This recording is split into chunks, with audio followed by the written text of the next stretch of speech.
Hello guys, welcome back to MA voice over Tamil. நான் இன்னைக்கு உங்களுக்காக டைரக்டர் செல்வராஜ் செல்வமணியோட இயக்கத்துல துல்கர் சல்மான், பாக்யஸ்ரீ, சமுத்திரக்கண்ணி, ராணா தகுபட்டி இவங்களோட நடிப்புல வெளியான காந்தா மூவி எடுத்துட்டு வந்திருக்கேன். இந்த மூவி 1950s காலகட்டத்துல நடக்கிற மாதிரி கொண்டு போயிருப்பாங்க.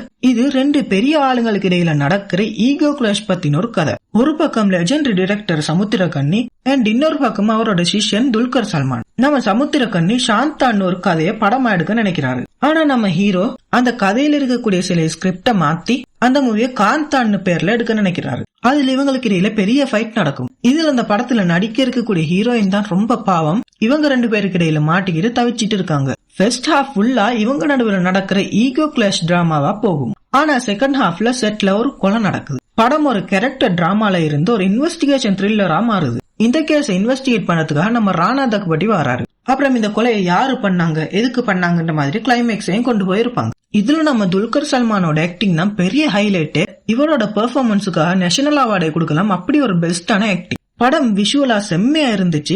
1950s காலகட்டத்தோட செட்டிங்ஸ் அவ்வளவு அழகா கொண்டு போயிருந்தாங்க. காஸ்டியூம்ஸா இருக்கட்டும், பேக்ரவுண்டா இருக்கட்டும், பிஜிஎம்ஸா இருக்கட்டும், எல்லாம் டாப் நாட்ச். படத்தோட பெரிய மைனஸ் என்னன்னு பார்த்தோம்னா இது ரொம்ப ஸ்லோவா போகுது. அண்ட் இதோட ஸ்கிரீன் பிளே கூட இன்னும் கொஞ்சம் பெட்டரா பண்ணிருக்கலாம்னு சொல்லுவேன். மூவி ஸ்டோரி கூட ரொம்ப சிம்பிளா தான் இருந்துச்சு. ஓகே கைஸ், இன்னும் ஒரு நல்ல வீடியோல உங்களை நான் மீண்டும் சந்திக்கிறேன். தேங்க்ஸ் ஃபார் வாட்சிங். நான் உங்கள் அமான்.